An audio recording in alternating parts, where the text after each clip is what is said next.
Assalamualaikum warahmatullahi wabarakatuh. Perkenalkan, nama saya TB Wisnu Cakrabuana Perbangkara dengan NIM 1801712 dari kelas A Prodi PGSD Penjas.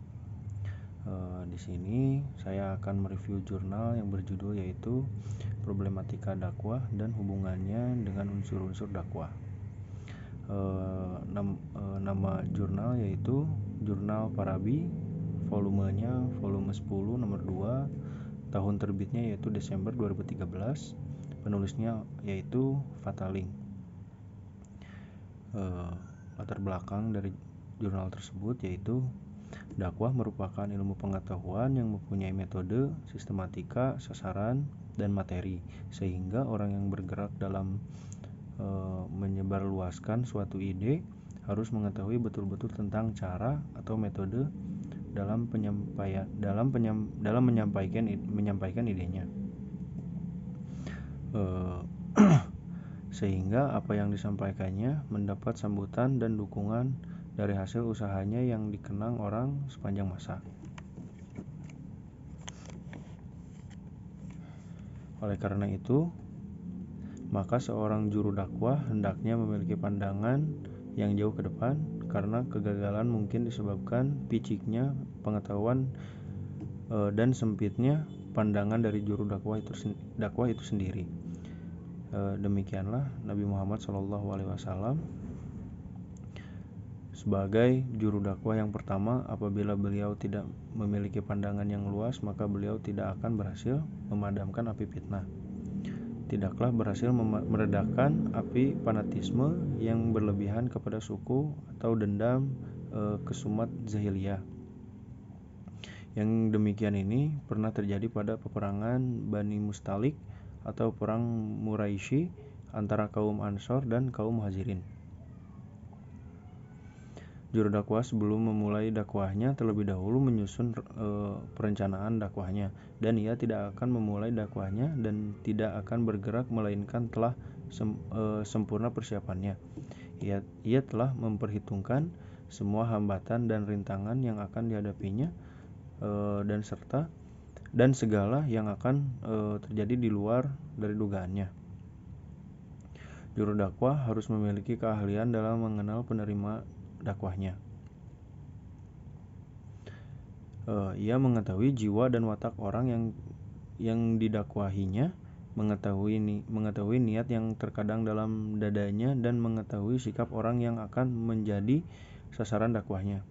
Karena seorang juru dakwah harus memiliki kecerdasan yang melebihi dari masyarakat penerima dakwahnya dan ilmu pengetahuan lebih luas dari orang yang akan mengikuti ajakannya.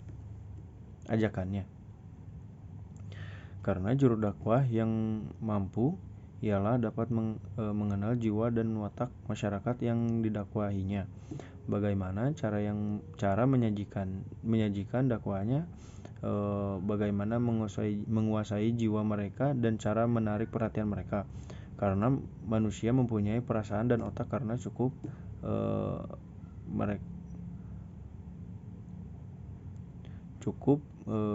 satu kekeliruan yang diperbuat juru dakwah akan menyebabkan orang lari dari dakwahnya. Mungkin penerima dakwah telah mengetahui kebenaran yang disampaikan juru dakwah, namun karena sikap keras kepala yang menyebabkan mereka menolak dakwah, sehingga mereka terjerumus ke dalam kesesatan dan ke jalan yang berliku-liku.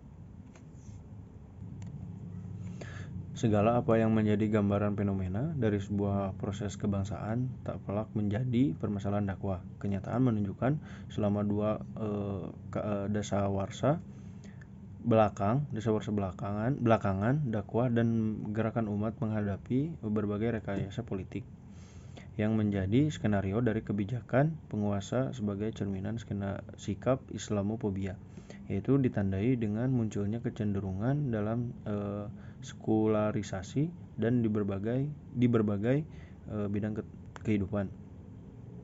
Demikian pula para penguasa muslim yang dipercayakan umat untuk mengarahkan dan menunjuk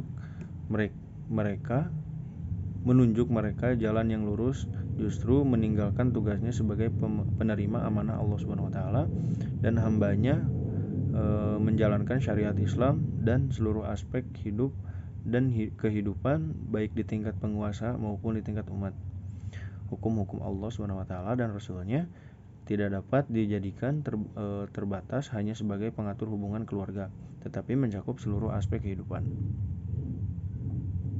Strategi yang dipergunakan dalam usaha dakwah harus diperhatikan beberapa asas dakwah antara lain asas filosofis, asas kemampuan, asas sosiologis, asas psikologis, asas efektivitas. Adapun unsur-unsur ilmu yang harus dimiliki seorang dai antara lain kepribadian seorang dai, tujuan-tujuan dakwah, materi dakwah, masyarakat sebagai objek dakwah, metode dakwah, dan media dakwah. Dari 6 unsur tersebut inilah yang membantu seorang dai dalam menentukan segala dakwahnya, menentukan strategi dakwahnya. Kepribadian seorang dai. Seorang dai harus profesional dan ini berlaku juga untuk setiap orang yang hendak mengajak orang ke jalan Allah Subhanahu wa taala. Sebab Rasulullah SAW bersabda, "Sampaikanlah ajaran dariku maupun satu ayat." Hadis riwayat Bukhari. Iman dan takwa kepada Allah Subhanahu wa taala. Syarat kepribadian seorang dai adalah iman dan takwa kepada Allah. Oleh karena itu, di dalam membawa misi dakwahnya diharuskan terlebih dahulu dirinya sendiri dapat memerangi hawa nafsunya sebelum memerintahkan sasaran dakwahnya atau mad'unya. Karena kalau tidak, laksana lampunya yang memberi penerangan pada seluruh manusia, padahal ia sendiri terbakar oleh api. Sifat ini diterangkan dalam Al-Quran, firman Allah Subhanahu wa taala yang artinya, "Apakah kamu menyuruh manusia berbuat kebaikan, padahal kamu lupa terhadap dirimu sendiri, sedangkan kamu sama membaca kitab Tuhan, apakah kamu tidak berpikir?" Yang kedua yaitu adalah tulus, ikhlas, dan tidak mementingkan kepentingan diri pribadi. Niat yang tulus tanpa pamrih duniawiyah belaka salah satu syarat mutlak yang harus dimiliki seorang dai. Sebab dakwah adalah pekerjaan yang bersifat hubungan dengan Allah Subhanahu wa taala, karena sifat inilah yang sangat menentukan keberhasilan dakwah. Yang ketiga adalah ramah dan penuh pengertian. Dakwah adalah pekerjaan yang bersifat propaganda kepada orang lain. Propaganda dapat diterima orang lain apabila yang mempropagandakan berlaku ramah, sopan, dan ringan tangan untuk melayani sasarannya atau objeknya. Selanjutnya adalah tujuan dakwah. Dakwah merupakan suatu rangkaian kegiatan atau proses dalam rangka mencapai tujuan tertentu. Tujuan ini dimaksudkan untuk pemberi arah atau pedoman bagi gerak langkah kegiatan dakwah. Sebab tanpa tujuan yang jelas seluruh aktivitas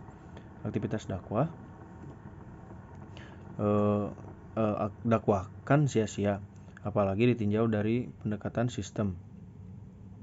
Tujuan dakwah merupakan salah satu unsur dakwah, di mana antara unsur dakwah yang satu dengan yang lainnya saling membantu, mempengaruhi, dan saling berhubungan. Yang selanjutnya adalah metode ceramah.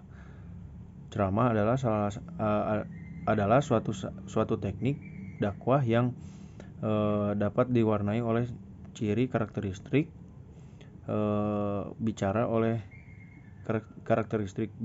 oleh seorang dai pada suatu aktivitas dakwah. Ceramah dapat pula bersifat propaganda, kampanye, berpidato, khutbah, sambutan, mengajar, dan sebagainya.